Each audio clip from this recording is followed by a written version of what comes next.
बाल एवं महिला विकास निगम की एमडी हरप्रीत कौर ने जो बयान दिया, खासतौर पर सैनिटरी पैड को लेकर, उसको लेकर बिहार में बवाल मचा हुआ है। मुख्यमंत्री नीतीश कुमार को इस पर जांच का आदेश देना पड़ा। हम अभी मौजूद हैं पटना के कमला नेहरू नगर में, जहां वो लड़की रहती है रिया कुमारी, जिसने ये सवाल उस कार्यक्रम में पूछा था जो कि महिला सशक्तिकरण और बेटियों के सशक्तिकरण के लिए आयोजित किया गया था। हमारे साथ रिया कुमारी है। रिया कुमारी ने जो सवाल पूछा था, इन्हीं से पूछते हैं कि क्या सवाल था तुम्हारा, ये बताओ पहले। मेरा सवाल था कि मैडम, स्कूल में ये बच्चों को पढ़ने के लिए और पोशाक के लिए पैसा दिया जाता है। फर्स्ट आने पे भी 10,000 दिया जाता है मैट्रिक में, और इंटर पे फर्स्ट आने पे 25,000 दिया जाता है, बीए में 50,000। तो क्या वो हम लोग की एक 20 और 30 रुपया का जो ये होता है सैनिटरी पैड, वो नहीं दे पाएंगी? मेरा सवाल यही था। क्या जवाब, उनका जवाब तुमको कैसा लगा? जवाब तो हम लोगों ने सुना भी, जवाब बता भी दो। और तुमको सवाल सुन के, जवाब सुन के अटपटा नहीं लगा? लगा, लेकिन वो तो सारे लोग सुने हैं ना, जो बहुत सारे लोग थे वहाँ पे, 200 लोग बैठे हुए थे स्टेज के नीचे, वो लोग तो सब लोग सुने हैं। लेकिन तुम ऐसा सोच रही थी कि क्या ऐसा जवाब मिलेगा? नहीं, हम ऐसा नहीं सोचे थे कि मैडम इस तरह की जवाब देंगी, कभी नहीं सोचे थे। हम लोग तो वहाँ पे झगड़ा करने नहीं गए थे, अपना बात को रखने गए थे, और मैडम से मांगने भी नहीं गए थे कि मैडम आप दीजिए।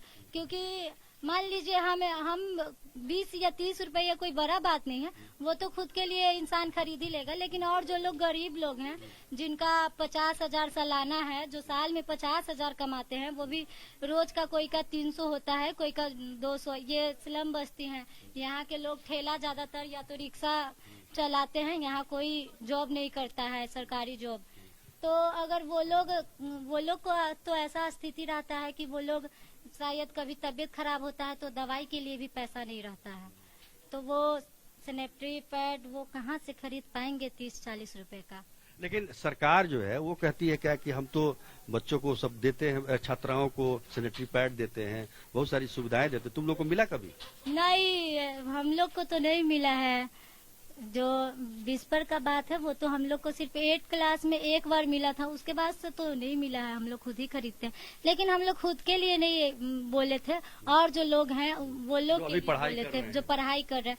और सब लड़की लोग का डिमांड था कि मैम हमारी जो स्कूल है, जैसे हम लोग तो निकल गए हैं तो अब हम लोग को काम ही क्या है, लेकिन अब हम निकल गए, इसका मतलब ये थोड़ी और लोग के भी बारे में तो सोचना चाहिए ना। तो वो लोग का ये कहना था कि हम लोग का जो शौचालय है वहाँ का गेट नहीं होता है, लड़का और लड़की का एक ही रहता है, उसमें लड़का भी घुस जाते हैं। तो और लड़की तो ये भी बोली थी कि हम लोग पानी कम पीते हैं, कि हमको शौचालय जाना ना पड़े। तो मैडम का इस पे भी जवाब था कि अलग अलग शौचालय बनवा दे। घर में है क्या? घर में है क्या? तो घर का तो बात कुछ और है, लेकिन कहीं रोड पे भी देखते होंगे आप लोग, तो वहाँ पे जेंट्स और लेडीज लिखा हुआ रहता है।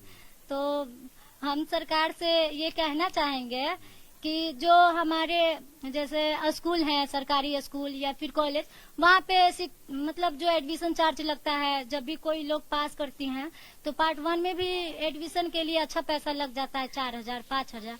तो जो गरीब लोग हैं वो इतना पैसा कहाँ से दे पाएंगे? तो सरकार से हाथ जोड़कर मैं ये विनती करना चाहती हूँ कि सरकारी स्कूल और कॉलेज में निःशुल्क शिक्षा दी जाए, और जो एडमिशन चार्ज होता है वो भी ना लिया जाए। अच्छा, ये बताओ रिया कि और क्या क्या परेशानी आती है पढ़ाई के वक्त, खासतौर पर जो छात्राएं होती हैं उनको क्या परेशानी आती है? सर, परेशानियां तो बहुत, ऐसे जो मान लीजिए लड़की ही का बात लेते हैं, ऐसे तो कल जो हम लोग गए थे उसका नाम ही क्या था, सशक्त बेटी समृद्धि बिहार। तो वो सिर्फ बेटी लोग के लिए ही ये जो था प्रोग्राम रखा गया था, और वहाँ पे बेटी का ही अपमान एक तरह से हो ही रहा था। तो जैसे फेस तो करना पड़ता है, मान लीजिए कि अब हम लोग लड़की हैं, ठीक है, तो अब घर से निकले तो जैसे लड़का भी निकलता है, लेकिन लड़का को कम लोग बोलते हैं कि कहाँ जा रही है, नहीं जा रही है, लेकिन लड़की को हर लोग गलत तरीका से देखते हैं। अब बताइए, लड़की जैसे कि लड़की ही बुर्खा पहनकर क्यों जाती हैं कि वो सेफ रहे, लड़का क्यों नहीं जाते हैं बुर्खा पहनकर? उनको पहनना चाहिए ना, उनका नजरिया गलत रहता है, खराब रहता है।